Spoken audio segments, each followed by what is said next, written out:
Nigerians, zukwanu nike. Hey guys, it's your girl Sino. So on today's episode, we are talking about Tacha.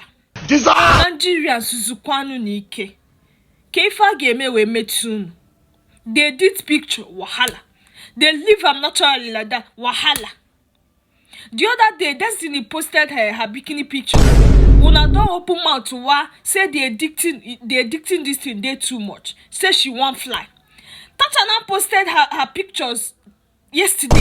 Saying wahala. People are saying the picture no look attractive. Say make it go delete them. Delete them for what? Because what is wrong with this picture? Una don't they used to addicted and fake pictures. So tell una no say human beings get as them be. Una no say some people get natural cellulite for their body. Say some people get hips dips.